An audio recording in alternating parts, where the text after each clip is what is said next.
இன்றே டவுன்லோட் செய்து உங்கள் ஃபேவரட் ஷோக்களை என்ஜாய் பண்ணுங்க. நாங்க ரொம்ப நாளா அவனை தேடிட்டு இருக்கோம். எங்க ரெக்கார்ட்ஸ்ல இவன் பண்ண கிரைம்ஸ் எல்லாமே இருக்கு. பட் இவன் எங்க கையில மாட்டவே இல்லை.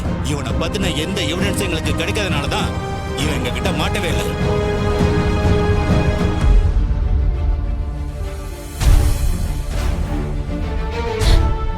கடவுளே, போய் இவகிட்ட ஏமாந்திருக்கேனா? என்ன கொடுமை! ஆக்சுவலா இவனை பத்தின எந்த லீடு எங்களுக்கு கிடைக்கல.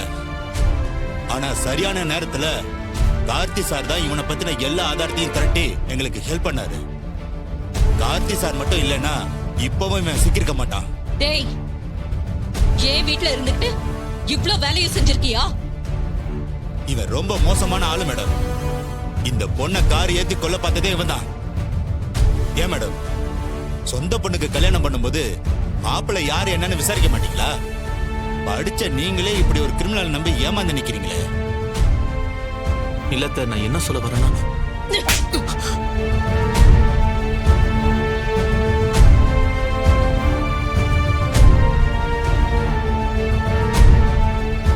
டேய், இவ்வளவு நாளா ஏன் முன்னாடியே இருந்துகிட்டு என்னை எப்படி ஏமாத்தி இருக்க? உன்னை நல்லவன நம்பி என் பொண்ணு உனக்கு கல்யாணம் பண்ணி வைக்கணும்னு நினைச்சேன். பொண்ணுங்களை ஆபாசமா படம் எடுத்து மிரட்டுற நீ எல்லாம் ஏன் வீட்டு மாப்பிளையா?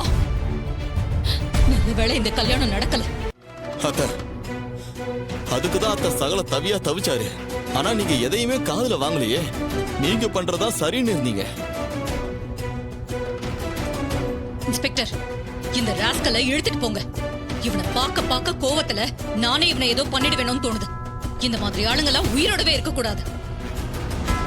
கார்த்தி சார், நீங்க செஞ்ச ஹெல்ப்புக்கு ரொம்ப நன்றி. எனக்கு எதுக்கு சார் நன்றி எல்லாம்?